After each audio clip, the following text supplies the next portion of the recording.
Welcome back. This is Chessometrics. I just got back home from a tournament that I've played at the weekend, and I was walking through the hall just to see some other games, and there was something very interesting in the last round that I would like to show you now. So let's have a look. So in front of us we have a very interesting queen endgame. The professional players always say queen endgames are notoriously difficult. They are so difficult to handle because every single move could be a mistake, and usually it is a mistake also on the top level. If you ask the engine, it always is a mistake every second move almost. And this makes it so fascinating because even the world's best players like Magnus and so on, they can make big mistakes because it's so hard to calculate every single move. And I would just like to show you this endgame because I think it's very fascinating for everyone to learn this. It's a very unique experience to play queen endgames. I also played a few, and it's quite interesting always to see how difficult they really are if you played them sometimes and you really have experience in it. I just want you to know that there are three very important principles once again in this endgame type that are so important to know for practice. In practical games you can just apply them and just try to use them, and maybe we will master the queen endgames better then. And these three principles are that firstly, you need to centralize the queen.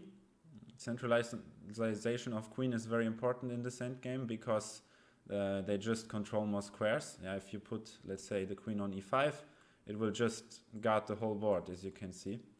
So this is a very nice point to make. So this is the first step, usually, like it's always a nice note to know. The second thing is king safety, because then you could, for example, hide from the perpetual check and so on. And there we also come to the third rule, the third principle, which is quality of pass pawns, not the quantity. If you have one pass pawn which is far advanced and the opponent has 5 pawns more, yeah, he's up 5 pawns, it doesn't matter because this one pawn which is advanced the most, it will promote to a queen. And then the king safety, the second principle, plays a big role, yeah, because black cannot make a perpetual check, or white, depending on which color.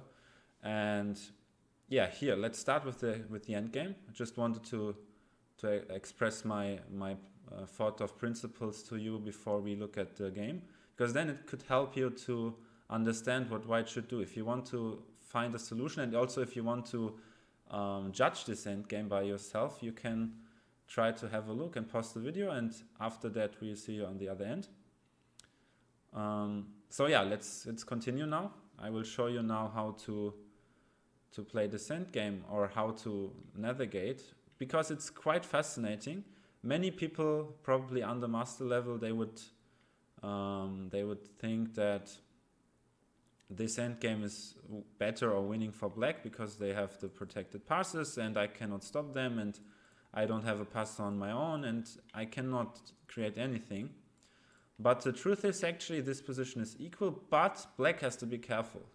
And this is quite fascinating. That's why when I walked through the tournament hall, I was so fascinated by this game, and I wanted to show this to you because I think it's very educational. So the first move should be queen d8, just to attack the pawn, give a check. And black has to react. Let's say they block with the queen. Then we can just take the pawn, and the idea is not to take the pawn. The idea is now to actually, let's say he protects, it makes sense, yeah, centralizing the queen, first rule. But the problem is that black has a open king, white has a safe king because it's guarded by these pawns, but the move b4 now is so instructive. It creates a passer no matter what. If black were to take, then white would be able to push the a pawn. And if you do nothing, then you can even take with the queen or even take with the pawn, doesn't matter. And you get a very advanced pass pawn. And these pawns are way too far away from the promotion square. So white will be here, on the driving end, and will maybe win the game. And it's really fascinating. of course the engine will say it's equal, but queen endgames are difficult. So for example, queen e1 check is a very logical move. I will go king b2. And for example, now queen takes b4, of course, is already losing because the king cannot reach the famous square of pawn endgame rules. So there's no way of holding this endgame. And if you take with the pawn, then you give a very important check just to stop queen c3 and also queen e5. f5 makes sense, but then a5. And here, this is actually the starting position of this endgame. Like if you really focus hard, think long, then you can reach this position, probably. And here, actually, black has to be careful. There's one best move, which is queen e2, just to stop a6. And then it becomes quite tricky, White can play queen b6. White can try to give checks, and then at some point push the pawn. And black has to be careful, because it's not so easy to generate a perpetual with this queen being so active. And, okay, this pawn is still far away from the promotion because it's also a pinned pawn, I mean. So, yeah, this is very, very double-edged, but white has chances, I think, in practice. Even though if black plays carefully, he should hold. But the more fascinating idea is b3 here for black.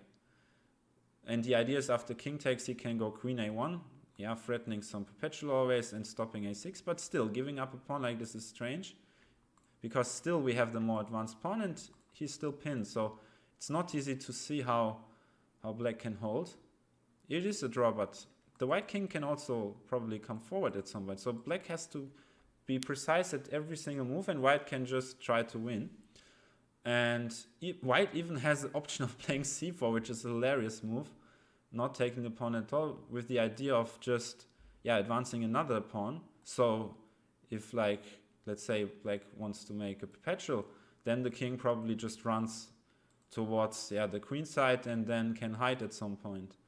And this is quite amazing. But queen d1 probably still holds.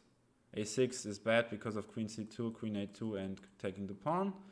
And if you try to just, let's say, give a check, black can just come with the king and always give a perpetual. I can take this pawn now, but I would give a check. It will be a draw probably, but still it's a fascinating endgame. And I just wanted to show this to you guys because it's really amazing that with these principles you can really understand maybe that actually white is playing for a win. If you don't know these principles, probably everyone will think black is winning or better. And that's why it's so important to know principles in every endgame type. So let's make a recap.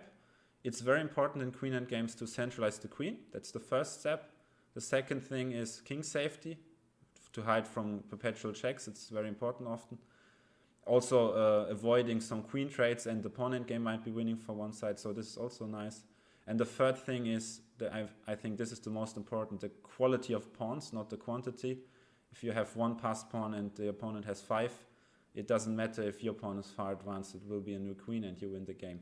So these are the 3 important principles, and I think this endgame shows it really nicely.